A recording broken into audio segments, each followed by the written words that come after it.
Estamos con el doctor Carlos Garobio, que es profesor titular de concursos y quiebras en la Facultad de Ciencias Económicas y en la Facultad de Ciencias Jurídicas y Sociales. Carlos, un gusto de tenerte acá con nosotros, escucharte y aprender del tema. Bueno, primero gracias por la invitación, siempre es un gusto compartir actividades aquí en la facultad y con las autoridades sobre todo. Sí, yo hace muchos años que estoy acá, más de 30 y pico, así que es mi segundo hogar, la Universidad de La Plata. Uno dice que generalmente el que es profesor de vocación nunca se va, porque arrancás un poco con la experiencia de alumno. Me empezó a gustar un poquito la docencia cuando uno va estudiando, que terminás estudiando en grupo y terminás haciendo un poco de tarea educativa, de aprendizaje con tus compañeros, y ahí te vas formando. Y después nunca me fui, porque cuando recién me recibía, me invitaron en la Católica, me invitaron acá como auxiliar. Tuve la suerte de, cuando se abrió un concurso, ganarlo, y no me fui nunca más. Igual que en Económicas. Bueno, es un gusto tenerte acá y en la Universidad Nacional de La Plata en general. Es mi segundo hogar, ¿no? La universidad. Y contame algo de la materia. ¿Cómo es la materia? ¿Cómo los chicos acceden a ella? Nuestra materia, lo saben todos, es un poco el cuco. Acá, históricamente, mira, te estoy hablando, tengo 66, lo digo con orgullo. Hace unos cuantos que dejé de estudiar acá, siempre se llamó quiebras. Y el motivo es raro, porque es histórico, porque la verdad uno, por poco que mira el programa, ve que tiene dos grandes temas centrales. Claro. Uno, todo lo que es papeles de comercio, títulos de crédito, famoso pagaré y cheque, uno estudia letra de cambio, aunque no se aplica, pero el régimen legal está basado en la letra de cambio. Y la otra mitad es procesos concursales, donde la quiebra es uno de los tantos procesos que hay en la ley. Pero será el cuco el más difícil, la que tiene más extensión, la de más complejidad. Entonces el alumno generalmente dice, en vez de comercial 2, quedó bautizado hace más de 40 años quiebra. Claro. Y entonces todo el mundo dice, aprobaste quiebras, vas a cursar quiebras, estoy estudiando quiebra. Cuando en realidad la materia es mucho más que una quiebra. Pero bueno, es así. Y el contenido tiene dos partes, que en los nuevos planes de estudio no la dividieron. Hay facultades que la han dividido. En Buenos Aires la Facultad de Derecho la dividió. Hay otras universidades privadas que la han dividido. Nosotros en el nuevo plan, que está empezando hace poquito, mantuvieron la misma título de mismo crédito. Criterio, cambiamos el nombre, ahora vamos a llamarnos Privado 6, claro. Pero los contenidos son exactamente lo mismo. Así que tenemos una mitad de títulos donde incluye el tema del crédito, la circulación del crédito, por qué nacen los títulos, circulan los pagos, las transferencias, una serie de modalidades de circulación. Títulos valores. Títulos valores. Y la otra parte es la crisis, o sea, frente al no pago, frente al incumplimiento, ¿qué pasa con el deudor que no puede pagar? Ahí podemos hablar de la Argentina. Y ahí vemos la Argentina. Si hay una palabra que está de moda hace muchos años, es el default. Viste que ahora los dos candidatos principales a presidente, muchos asesores de él hablan del default. Vamos a decretar o no el default. ¿Y qué es el default? Nada más ni menos que en inglés, porque está de moda nombrarlo en inglés, porque es del derecho internacional, pero es la cesación de pago. Claro. Así que sí es una materia actual. Los alumnos todos nos miran, viste que todos decimos nuestro corazoncito, nuestra materia, queremos que es la más importante. Y todos los profesores dicen lo mismo. Pero no hay duda que hoy en Argentina, comercial 2, no digo la mejor, pero debe ser ahí entre las 5 primeras. Y está en la tensión social. Claro. La crisis de los bonos. Claro. Argentina paga o no paga. Los bonos públicos, ¿qué son los bonos? Títulos, valores. Son promesas documentadas en papel que la Argentina va a pagar. Es un deudor especial porque es un Estado nacional, obviamente influye el derecho internacional público, no vamos a mezclar el deudor privado con el público, pero la raíz, la naturaleza jurídica de los bonos son títulos de deuda, donde libramos pagaré años a pagarlo. ¿Quién los libró? El presidente de la Nación, o el ministro de Economía, o el presidente del Banco Central. Nosotros lo vemos del lado del derecho privado, pero la forma más o menos es la misma. La insolvencia, en la Argentina está en cesación de pago. ¿Cuánto hace? Yo no me acuerdo de esa famosa semana de los 5 presidentes. Y el 2001 eso. Creo que fue Rodríguez Sá que dijo Argentina está en quiebra. Lo dijo en el Congreso Nacional. No fue un reportaje en Casa de Gobierno, en la Asamblea Legislativa. Dijo Argentina se declara en quiebra. Entonces decir esto llevado al curso de grado es mostrar la realidad de un país. Argentina está en cesación de pago hace muchos años, con altibajo. Nosotros que somos más o menos la misma generación, Sí. estamos en crisis. Nosotros vivimos en crisis. Sí, nosotros prácticamente hasta los 8 años lo habrá habido. Después el Yo proceso recuerdo entró a caer en crisis, épocas de más bonanza. crisis. Años buenos, Claro, intervalos. Bueno, exactamente. Pero que yo soy intervalos. chiquito, mi papá siempre Sí, tuvo yo que recuerdo lo trabajar, mismo. matarse. Tuvimos años más o menos buenos que nos pudimos ir de vacaciones Sí. y años malos que nos quedamos en casa. Sí, sobre todo para el cuentapropista, que la Argentina es terrible, es decir, para aquel que no tiene un salario. Y, o sea, ¿qué decir de crisis? De la generación nuestra, ¿cuándo no? Y yo creo que nosotros estamos terriblemente acostumbrados. Estamos acostumbrados a hablar hoy de crisis. Más, yo creo que la crisis actual la pasamos así, sencilla. Hemos tenido Ha habido terrible, peores. terrible. Por supuesto, al que no le alcanza es terrible. Totalmente. No hablemos, no podemos compararnos. Y el que queda fuera, ¿no? El que Porque queda cada fuera del crisis sistema queda es espantoso. mucha gente fuera. Pero no es la primera vez y lamentablemente no va a ser la última, porque somos así, no sé si es nuestra idiosincrasia, Sí, es parece nuestra algo natural. costumbre, la esencia argentina. Nosotros vivimos pensando en una moneda que es el dólar, no tenemos Claro. moneda actual, local. Lo que te iba a decir nuestra. es bimonetario el Es país. bimonetario donde el dios es el dólar y Claro. el peso es secundario. Pero fue siempre así, porque decimos, ahora, no es de ahora. Éramos chicos Y yo lo generalmente recuerdo desde que nací así. las operaciones, Desde que empecé a tener razonamiento. las operaciones inmobiliarias siempre se hablaban en dólares. Totalmente. Somos abogados. ¿Alguna vez viste un contrato de compraventa de un inmueble en pesos? No, Yo no lo vi nunca. No. Y el día que lo ves decís, ¿qué pasó? Hay algo raro. Es al revés. Sí.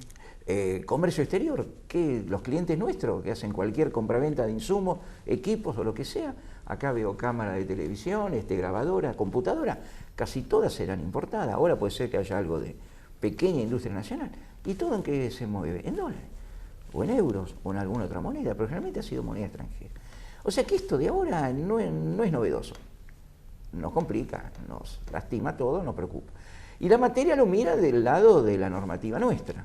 O sea, cómo hacemos nosotros para explicar el sistema legal que está vigente.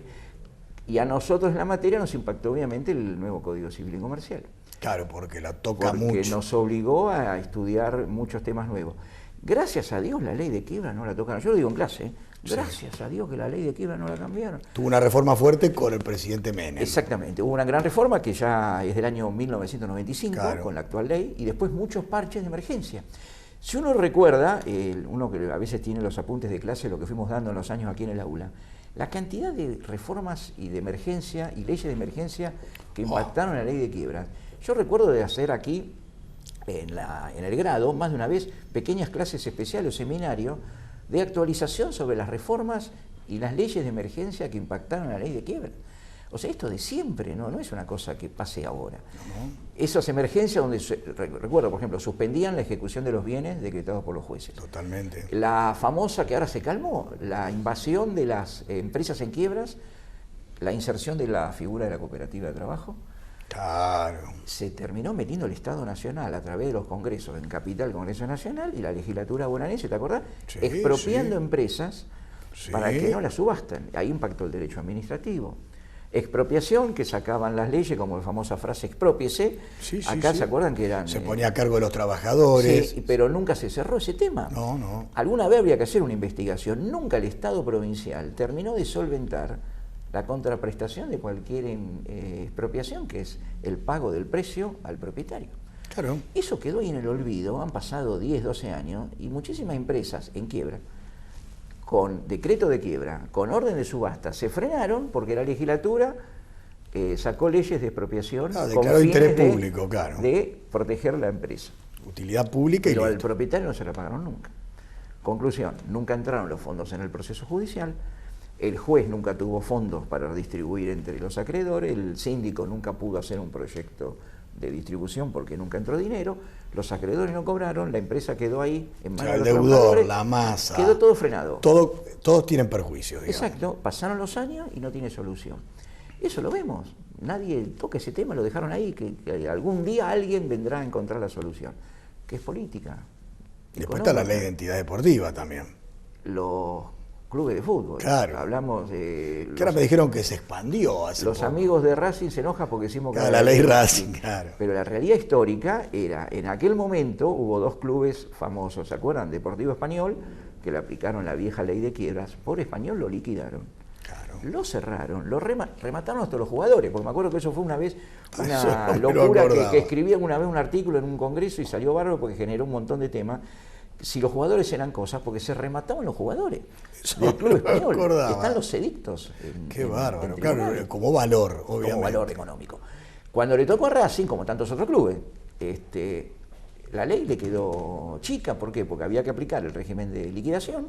El famoso tema cuando había un presidente, no vamos a nombrarlo, ¿te acordás que lo agredieron físicamente en la sede de Racing? Sí, porque iba el oficial de justicia con la síndico a tomar intervención de ese apoderamiento clausura a los fines de la subasta. Lo impidió la fuerza. Eso llegó obviamente a la legislatura, bueno, había que hacer algo. Y sacaron la ley de salvataje de entidades deportivas, que realmente funcionó. Y está desde el punto de vista bien, ¿no? Porque frenó las subastas, claro. En el caso de Racing y después otros clubes, obviamente no fue el único. Exactamente. Impidió que se liquidaran los bienes y más o menos en un periodo de transición con administración de bienes cambió algo la ley de quiebras porque entró en vez del síndico un comité de tripartito de 3 profesionales, de los cuales uno es abogado, el otro contador, más o menos caminó. Y clubes en cesación de pago sigue habiendo. Y que es un problema que tienen hoy los clubes. Los clubes, prácticamente los clubes no deportivos de fútbol, por ejemplo, de actividad que gire capital, están muy complicados y están utilizando esa ley, algunos. La ley vino a frenar un poquito que no se le aplique el régimen de liquidación de quiebra.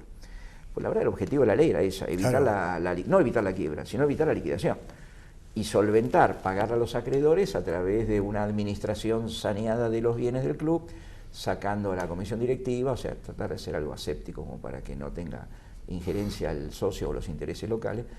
Y más o menos lo que hemos visto, Talleres de Córdoba, Instituto de Córdoba, que han salido de ese proceso, levantaron su quiebra. Ferro levantó su quiebra. Hace poco tengo un primo hermano que es dirigente de Ferro, me lo fue contando el paso de muchos años. Ferro estuvo muy mal, a pesar de ser un club que fue campeón, después estuvo muy mal. Ferro es un ejemplo de decadencia, de llegar al cielo con un equipo campeón, un club modelo en Buenos Aires, un club chico, de familia. Sí, yo lo recuerdo. Modelo, como equipo de fútbol, tenía buen equipo de básquet, Ferro, ¿se acuerdan? Tenía buen equipo de vóley, inferiores, escuela para chicos, y terminó destruido, quebrado. Casi lo liquidan, lo subastan, casi lo subastan. ¿Te acordás que hubo un caso como de corrupción que también que se descubrió un juez que presuntamente estaba involucrado? Le costó un juicio político a un juez y la destitución al síndico, porque iban a hacer un shopping ahí. Claro. Había una empresa extranjera que había puesto varios millones de y un dólares. club que había llegado muy lejos, porque no era el clásico club intermedio. Ferro había sido un club chico que estaba siempre bien. Lo que pasa es que tiene unos terrenos espectaculares, en Caballito, terreno de ferrocarril, que en aquel momento se lo cedieron, y son millones de dólares de tierra. Sí. Bueno, ese es un caso emblemático. Y el sistema le abrió la puerta a la solución. Obviamente ninguna ley soluciona nada. No, por supuesto, es la administración lo que lo va a resolver. Lo que soluciona es gente honesta, aplicando correctamente un régimen legal. La administración es. Entonces, en esto me parece que el corazón de todas estas cosas que hablamos es si tenemos funcionarios honestos, dirigentes honestos, jueces honestos. El régimen parece razonablemente correcto. Ahora, como todo en la Argentina, depende quién lo haya aplicado y en qué momento el resultado ha sido mejor o peor. Y bueno, ¿y la ley qué parte le puede costar más a los chicos desde el punto de vista del concurso y las quiebras? ¿Qué ves más complejo? ¿Qué considerás importante explicar? El cram down, algunos mecanismos especiales o salvataje. Lo que a vos te parezca que de mayor necesidad de explicar.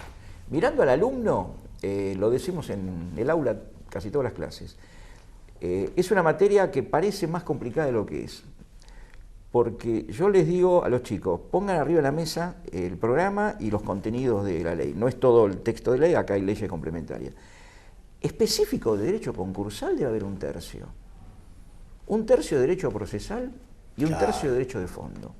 Y ahí es donde está el secreto de la complejidad. El derecho de fondo, aplicamos sí o sí el Código Civil. Parte general, somos abogados, estamos en la Facultad de Derecho, materias como introducción al derecho. Civil 1. Civil 2, ¿qué es esto? Obligaciones y el incumplimiento de las obligaciones. Persona humana o persona jurídica. Casi toda la mayoría son empresas, entonces me voy a derecho societario. Todo eso adentro de la ley de quiebra. Qué complicado. Tengo que repasar materia que ya vi. Al alumno dice, esto lo vi hace 3, ¿cómo era? Me olvidé. Entonces creo que lo difícil es repasar esos temas para aplicarlos acá. Ahora, si yo me pongo a meter la ley, no es tan complicada. Lo que hace es efectos de la quiebra sobre esas relaciones jurídicas. En el aula no podemos dar todo. Yo trato de aplicar algunas cosas, por ejemplo, primero porque me gusta, aclaro. Sí. Me cruzo con muchos colegas. Llevas muchos años, además. Muchos años, y realmente me gusta, soy apasionado de esto. Pero ¿qué es lo bueno? Que es derecho vivo. Porque no te quedas encajonado en un tema. Acá es permanente, la actualidad te va cambiando. Y tenés que aplicarlo en distintas ramas del derecho. Familia, me dice, ¿qué tiene que ver la quiebra con familia? Yo te pregunto, si la quiebra es de una persona humana como nosotros, y vos estás casado, ¿impacta sobre el régimen del matrimonio y sobre el régimen de la sociedad conyugal? Totalmente. ¿Sabes la cantidad de divorcios que hay por una quiebra? Claro. La crisis matrimonial originada en una crisis económica. ¿Cómo le explicás a tu...? Yo, mi cliente mío, a veces vienen y dice, Garobio, me hace el favor, no me animo a decirle a mi señora. ¿Le explica a usted? Y ahí vos ves, si el matrimonio está unido, siguen los dos peleándola. Y he visto muchos casos de división y crisis familiares. Te arreglaste como puedas. A los hijos, claro. A los adolescentes, ¿cómo decir? Se acabaron las vacaciones, no hay más tarjeta, no puedes hacer esto porque estoy en quiebra. O sea, impacta en el derecho de familia. Ahora, vos lo estudiás derecho de familia solo, y generalmente es una bolilla que te queda ahí, crisis del patrimonio, causales de disolución de la sociedad conyugal. Quiebra lo van a ver después, con quiebra no lo tocamos. Contratos. La crisis del contrato y las consecuencias de que uno de los co-contratantes está en quiebra. Te cambia el contrato, o los efectos del contrato. Totalmente. Lo llevas al derecho laboral. Yo digo, derecho laboral, todos los principios sagrados del derecho laboral. Fantástico. Claro, y si el empresario está en concurso o quiebra, el derecho laboral queda acá adentro, te guste o no, porque vos querés cobrar. Y el juicio laboral lo podés seguir, pero para venir a cobrar tenés que venir a verificar el crédito, o en el concurso, o en la quiebra. Y si le decretan la quiebra, se cerró la fábrica. Afuera todo el mundo, despido. Entonces el derecho laboral queda absorbido acá. Totalmente. Por eso no podemos decir, uy, qué complicado, y también hay que estudiar laboral. Y son otras materias del plan de la carrera que acá las ve juntas. Eso creo que es el motivo para que el alumno le genera dificultad interpretar eso. El que lo entiende, dice, no era tan complicado. Porque es efectos de la quiebra o del concurso sobre un montón de relaciones jurídicas que las estudias desde otro ángulo. Entonces, eso me parece que es el corazón de todo. Cuando los chicos lo ven, empiezan a entenderla. Y la otra parte, el tercio, es procesal. Porque cuando uno pregunta, ¿qué es una quiebra? Naturaleza jurídica es un proceso judicial. Totalmente. ¿Qué es un concurso? Es un proceso en tribunales. O sea, todo esto que está acá termina con, como abogado, me voy a tribunales, más allá ahora del token y la mesa virtual, es otra cuestión. No, está bien. Es preparar escritos, ir y venir casi día por Tiene medio. el fuero de atracción, tiene otros elementos que no es común un proceso. Despachos, resoluciones, incidentes, notificaciones, cédulas, oficios, mandamientos. Procesal puro. Ahora, si yo no le explico procesal, el alumno se siente perdido. Sí, aparte tiene características especiales el proceso. Y es un proceso especial, con aplicación de los principios generales del derecho procesal, con particularidades propias que están reguladas. Esa sumatoria de esos 2/3 que vienen de afuera, reconocemos los docentes que es lo que complica al alumno. Cuando el alumno lo ve, ahí está la prueba, termina siendo muy buenos alumnos y dice, ay, la entendí, me costó entenderla. Claro. Tenemos una dificultad, que hay muchos chicos que por ahí no la terminan de entender o porque la encaran mal, o a veces vienen con alguna base un poco más floja, entonces les cuesta un poco más. Y hay un temor histórico también. Nosotros, yo también lo tenía cuando la rendí en su momento, había profesores también difíciles en la materia, en la época. No vamos a dar nombres. No voy a dar nombres, pero recuerdo uno que el nombre se confundía con apellido, por ejemplo. Sí. Entonces, lo hemos padecido varias generaciones.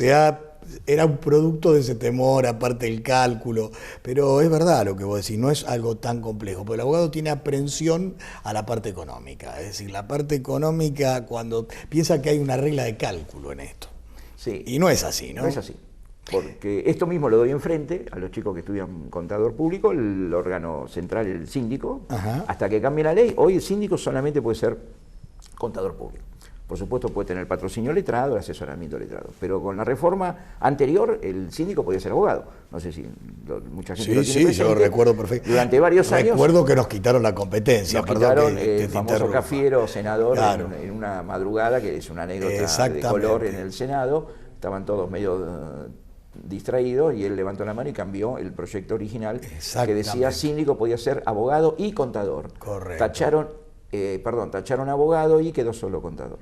Y ahí un día, cuando se publicó en el boletín oficial, nos encontramos con que el artículo decía era una incumbencia solo nuestra también. Ninguna duda. Claro. Un problema que enfrente, tengo grandes amigos, tengo tantos años como acá, lo digo con todo cariño, la raíz, creen que es contable, no es un problema contable, no es un tema de activo y pasivo, es un tema jurídico. Un tema jurídico. Que se traslada, obviamente, en el reflejo de la contabilidad, por supuesto, claro. Obviamente, y si estamos hablando de la quiebra de una sociedad comercial inscripta, regular, todo el sistema contable, balances, libros, una complejidad absoluta, no hay duda que es así. Pero en muchos casos, y nos lleva al otro tema de la famosa ahora la quiebra del consumidor, la quiebra de personas humanas comunes que no ejercen el comercio. Claro. No tienen contabilidad, no tienen libros, no hay balances. Claro. Entonces ahí de contabilidad no hay nada. No, la parte de clasificar acreedores, esa parte quizá en el concurso grande pueda tener mucha incidencia el contador, cómo los clasifico, cómo llego al acuerdo. Pero en el concurso común a mí me da la sensación que es más del abogado que del contador. No lo digo yo por la duda, como esto va a nuestro. salir trascendente, que después no lo escuche me van a pegar. No digo que hay que excluir al contador. No, hay que estar los dos. Lo que digo, me parece que la tendencia ahí sería mixta. Ah, me parece que ahí cerraría perfecto. Exactamente. Yo la creo sindicatura la vieja idea, como era antes, exacto, cuando nosotros estudiábamos. Necesitamos a los dos, porque yo digo, en el estudio, cuando tengo un concurso, lo primero que hago, si es una empresa pyme o mediana, a ver quién es el asesor contable y me reúno con él. Tenemos que trabajar juntos. Claro. Y lo mismo le digo a los que hacen la sindicatura solo, digo, usted tiene que tener un abogado al lado, porque muchísimos temas son jurídicos, Claro. procesales, y no tienen una formación, no porque no lo sepan, porque la carrera no apunta a la formación jurídica. Entonces es recíproco, nos necesitamos los dos. Yo creo que la fórmula ideal sería una sindicatura mixta. Hay proyectos en el Congreso dando vueltas. Sí, pero colegiada, ¿no? Como mixta o sí. más. En muchos países. Bueno, la ley de entidades deportivas es medio así. Usó eso. Claro, usó un contador, sistema, claro. Un abogado y puede ser profesional de otra disciplina, pero un especialista en administración deportiva. Claro. Pero ahí están los dos, entonces perfecto. Debería ser así. Ahora, la realidad es que hoy, como está la ley, habla solo de síndico, contador. Pero casi todos los que trabajan en serio tienen un asesoramiento letrado, un patrocinio letrado. Y en general sí, son estudios jurídicos contables, ¿no? Exactamente, sí. Pues, ahora, vos dijiste el tema del consumidor. Contame la importancia que le das, porque hay distintas miradas sobre esto, sobre cómo incide el derecho del consumidor en los concursos y las quiebras, y cómo incide en el derecho civil. ¿Cuál sería tu mirada? Es una realidad de consecuencia de lo que hablamos cuando empezamos la charla. La crisis económica lleva a que la mayoría de la gente estamos padeciendo problemas. Me incluyo, creo que todos no estaríamos acá, me parece. Estaríamos en Miami tomando sol disfrutando de una vida diferente. En un yate. No estaríamos aquí en la facultad, seguramente. Entonces la mayoría de los que estamos acá trabajamos, peleamos por un salario, por un honorario, y hay mucha gente que se ha sobreendeudado. Típico, los planes estos de ahora 12, ahora 15, ahora 20, la gente compra con todo derecho y toda libertad. Estamos hablando de otra cuestión. Televisores, heladera, lavarropa y cuota. Claro. Y llega un momento que esas cuotas hay que pagarlas. Tenemos distintos sistemas, los que son por código de descuento, que es un dulce hermoso, porque saqué un televisor, 12 cuotas, claro, y en código de descuento. Otros son en cuotas con tarjetas de crédito, que la mayoría de la gente que está bancarizada saca su tarjeta. Y un gran porcentaje de la población que no tiene nada, ¿qué hace? ¿Cómo documenta esas 12 cuotas? ¿Lo explicamos en el aula? Pagaré. Claro. Yo lo he visto más de una vez, no voy a dar nombre, en las casas de acá alrededor de la facultad, grandes casas de electrodomésticos. He visto cuando va la gente a comprar un televisor en 12 cuotas y no tiene tarjeta, ¿qué hacen? Le hacen firmar 12 pagaré, o sea, un pagaré por cuota. Y después la gente, a lo mejor, algunos sabe que está firmando un pagaré, la mayoría no sabe, firmó una solicitud de crédito. Después venga la cuota y si no paga, el pagaré va descontado a una financiera. Un día a un colega nuestro que trabaja honestamente, trabajando de abogado, le dan una cartera de pagarés para ejecutar. Y lo veo en un tribunal en toda la mesa de entrada, lleno de juicio ejecutivo de pagaré. Hoy, todo eso, como impactó ya hace años la Ley de Defensa del Consumidor, la doctrina, porque no la ley, le ha creado una institución que lo llamó, o lo está llamando, el pagaré de consumo, que es aquel pagaré histórico de nuestra materia, de 1963, por el decreto ley para los chicos. De la vieja decreto ley de letra de cambio pagaré. Del 63, que no se cambió. Eso no se cambió. Yo me acuerdo de Legón, bueno, que escribiendo sobre eso, que estamos hablando. Esos libros mantienen la actualidad. Claro. Porque la raíz legal no se cambió. ¿Qué hace la gente? Y usan la herramienta del pagaré. ¿Qué hacen la financiera? Usan el pagaré. ¿Qué hacen las casas que venden en cuota? Usan el pagaré. Hoy es una herramienta muy usada. ¿Cuál es el gran problema? Que como impactó de oficio la ley de defensa del consumidor, muchos jueces lo están aplicando de oficio. Acá viene el gran problema en la gente. No se modificó el régimen de pagaré, no se modificó el Código Procesal, que no lo tengo, lo pondría acá al lado, con el viejo y tradicional juicio ejecutivo. Claro. Y de oficio me imponen el régimen de consumidor. Que ¿qué me dice? Me hace traer el origen de la causa. Entonces digo, como yo en clase, todos los colegas, profesores de la materia, hablamos de abstracto, autonomía, todo eso que hablamos de que no importa la causa, y ahora importa. Pero profesor, usted me enseña una cosa y en tribunales aplican otra. ¿Cuál es la aclaración? En tribunales lo que aplica el juez es un régimen de consumidor que está ajeno a los títulos de crédito. Correcto. Lo pone de oficio. ¿Por qué? Porque el orden público, el interés público haría que proteja al supuestamente más débil en el sector vulnerable en la relación de consumo. En una relación de consumo. Entonces la gente ahora empezó a tener una herramienta de defensa. ¿Qué quiere decir? Frente a una usura como la que estamos viendo de las tasas de interés carísimas, o el abuso de un acreedor, apareció una herramienta que no estaba en el régimen cambiario, que es la ley de defensa del consumidor. Es una pregunta de esto. ¿Y si uno va a una financiera para comprar el televisor, también ingresa en el pagaré de consumo, ¿no es cierto? Porque esto quiero que quede claro para la gente. Al destinatario del crédito, o el deudor sería. Claro. Entonces, estoy hablando siempre de que hay uno de los dos está en una relación de consumo, no sería aplicable entre empresas, obviamente. No, correcto. No, obviamente entre empresas... Yo, en vez de ir a casa X de artículos del hogar y firmar un pagaré de consumo allí, que en realidad está operando una financiera a través de ellos, voy a la financiera y compro voy con el efectivo. Exactamente, sería lo mismo. Yo quería que quede claro. Quiero aclarar porque si no va a quedar mal y queda grabado. Sí. La ley permite que también sea calificado de consumidor alguna empresa cuando pasa a ser consumidor de otra, no cuando es proveedor recíproco, pero aclaro porque si no está claro, está muy bien, queda mal. No, está muy bien, yo lo entendí, pero está bien. Queda mal, aclarémoslo. Pero hoy es una realidad, lo vemos en la calle. La mayoría de la gente que está ejecutada es gente común, claro, gente a lo mejor sin manejo del tema, sin conocimientos jurídicos, obviamente, y se vio necesitada a tomar un crédito o comprar en cuota y nadie la asesora. A mí lo que me parece que lo que está mal, porque lo he visto, soy testigo directo más de una vez que voy a comprar, el vendedor no le explica a la gente que está firmando un pagaré. Claro, no hay aclaración alguna. No hay aclaración alguna. Más de una vez me he metido, he tenido algún disgusto con cuando vas a hacer la cola que vas a pagar. Claro. Al lado mío, una señora que dice firma acá, y la tenía así como vos al lado, y inevitable escuchar lo que está hablando y imposible no mirar lo que está viendo porque me tocaba el codo. Le hacían firmar como 6 o 7 veces.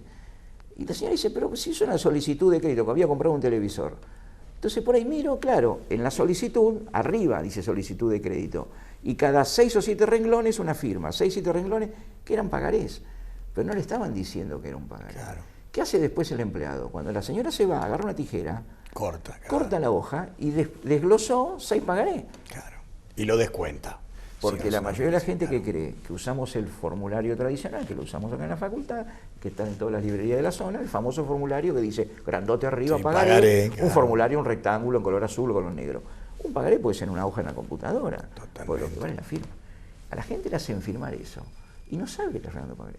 Claro, un día le tocan el timbre, el cartero, carta de documento, intimo, paga y le están ejecutando 3 veces lo que se endeudó. Sí, yo recuerdo casos inclusive que constituían domicilio en otro departamento judicial. También le hacen firmar, le hacen firmar abajo, engañosamente, y la están ejecutando en Azul o la ejecutan en Mar del Plata. Claro, con una pérdida del derecho de defensa. Y cuando le embargan la casa se entera cuando le llega la cédula informando el embargo de la casa que le van a rematar la casa. Claro. Es un tema social, real, delicado. Y como todo, hay abusos. Entonces me parece que eso es un tema también que la gente debería estar instruida. Nosotros aquí en la cátedra lo habíamos charlado como una idea de poder hacer alguna idea de charlas abiertas a la comunidad, alguna vez lo hemos hecho, en el Colegio de Abogados algo hemos hecho. Me parece que habría que hacer una discusión. Vamos a armar algo. La idea de esta pregunta tiene que ver también no solo para el claustro estudiantil, sino para aquellos que miren, digamos, el video, se den cuenta de los problemas que aparecen cuando uno ingresa en una relación de comercio y genera muchas firmas. Porque uno no sabe, lo mismo que no sabe el régimen de tarjeta de crédito. Alertar a la gente. Claro. Mira, una solicitud de crédito es una sola firma. Y que si te van a hacer firmar un pagaré, que te digan, mire, usted va a firmar un pagaré por las cuotas. Son 12 cuotas, 12 pagaré. Pero los montos siempre lo dejan en blanco. Claro. Nunca le ponen el monto, la fecha de vencimiento. Entonces ahí empieza a jugar con los intereses, con la usura que hay de tasa. Imagínate que se va al triple el valor de la deuda. Un televisor que no costaba nada cuesta ahora casi como un auto. Y termina impagable. Claro. Obviamente, claro. Impagable, porque esa gente después le embargan el sueldo, entonces termina con que no puede disponer de su sueldo a fin de mes y terminamos en la otra punta de la materia, la quiebra del consumidor sobreendeudado. ¿Y eso qué sería? Lo van a rematar, no tiene nada. ¿Qué sería la quiebra del consumidor sobreendeudado? Esta misma película en el final. Mucha deuda, demasiado monto de deuda, de pasivos, y algún abogado le dice, mira, una solución trágica sería pedir tu propia quiebra, porque con el pedido de propia quiebra neutralizamos el curso de los intereses, o un concurso podría ser, una herramienta de la ley es la suspensión de los intereses. Entonces es una primera aspirina en un cáncer. Freno el curso de intereses. Me aflojé.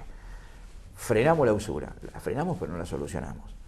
Segunda cosa, si hago un concurso tengo que negociar en un periodo de exclusividad con mis acreedores que después que verificaron el crédito, qué les voy a pagar, cómo, cuándo y dónde puedo hacer un proyecto de pago. Si eso funciona, fantástico. Y si se cae el concurso, es quiebra indirecta. O voy directo a la quiebra. Entonces, ¿qué digo? Me presento en quiebra, señor juez, tengo 27 acreedores, todos de esta relación de consumo, no les puedo pagar. ¿Qué hago?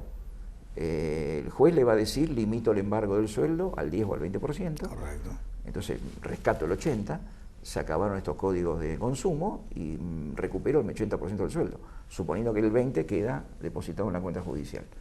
¿Por cuánto tiempo? Esto está acá adentro, ¿eh? Sí. Un año. ¿Por qué un año? Sí. Porque la inhabilitación de la quiebra es un año. A buena fe, si no hay delito, no hay mala fe, sí, no hay fraude, digamos. Es un año. Quiere decir que el que quedó endeudado, embargado un sueldo, al año le levantan los embargos. Me interesa, ¿cómo es eso? Claro. Y apretate durante un año, quedas con el nudo acá en el cuello, pero al año te empezás a aflojar. ¿Y cómo cobran los acreedores? La otra cara de la moneda. Claro. Si tiene una casa, bueno, si no están bien de familia, es muy posible que se la rematen. Y si el tipo alquila, no lo va a rematar. Claro. Lo único que tiene es el sueldo. Entonces le sacan el sueldo durante un año hasta lo que alcance. Y se van a quedar todos los acreedores en la cola y decir, ¿y ahora qué cobro? Enfrente, en económicas, los síndicos con buen criterio dicen, pero yo tampoco cobro los honorarios, porque las costas salen de la masa de lo que se liquide, de lo que se haga de esa y que tienen privilegios sobre el resto. Exactamente. Entonces a veces no alcanza ni para pagar los honorarios, es una realidad. Conclusión, ¿qué hacemos? Hay jueces que no te abren la quiebra del consumidor porque ven ese panorama y dicen, no tengo que sacarle. Claro. No abro la quiebra, algunos inventaron la teoría del abuso del derecho concursal, debatido, discutido en todos los congresos. En lo personal no me gusta, porque inventaron una causal que no está acá, que es un rechazo. Acá no habla del abuso de la institución. Acá dice cesación de pago, uno acredita los extremos. Sí, aparte está claramente arreglado. Tiene que abrir el juez. Pero ahora inventaron una doctrina, ¿por qué? Porque son tantos los casos que llegaron a tribunales, tantos los casos que no tienen solución, porque no hay nada que rematar. Dice, ¿qué hacemos con toda esta pila de expediente abierto y no tengo solución? No los abro. Inventando una doctrina que dice no lo abro por abuso de la situación de la institución concursal. Conclusión, miramos al Congreso, miramos a la legislatura y decimos, bueno, hagan algo, muchachos, porque además en campaña política habría que hacer algo. Ese es un problema también latente. Hay proyectos dando vuelta, quedaron algunos, como tantas cosas, dando vuelta en un cajón del Congreso, que era un capítulo de la ley sobre la quiebra del deudor o del consumidor sobreendeudado. Algunos hablaban de la reforma de la ley, otros de una ley especial.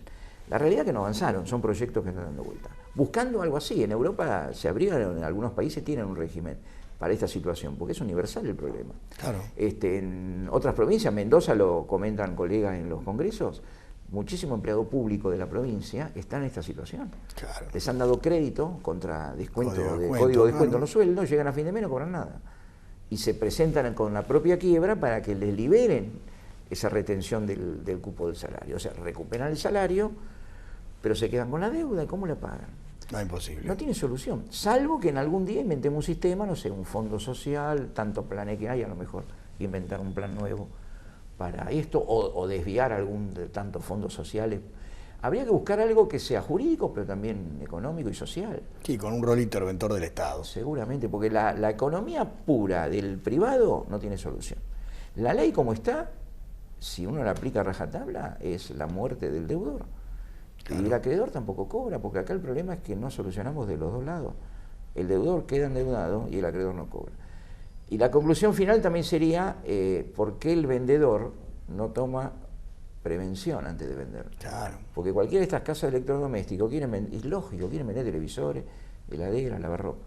Y yo no me fijo si el que viene a comprar puede pagarme o no. Le hago firmar los pagarés, tiene sueldo, lo vemos acá en los carteles. Claro. Crédito ya, plata fácil ya, crédito ya. Traeme recibo de sueldo y te doy 30, 40, 50 mil pesos. En 2 cuadras vemos 10 casas de esas. Yo digo a los chicos, den la vuelta a manzana y sin dar nombre, obviamente, las tenemos, pero con los carteles. Antes, ¿te acordás que hace unos años en el árbol había un papelito que decía necesita dinero, un celular? Ahora está en todos lados. Escondido atrás de un árbol o en un kiosco de flores, el tipo te... La especulación sobre la crisis. Ahora tenés locales a la calle con carteles.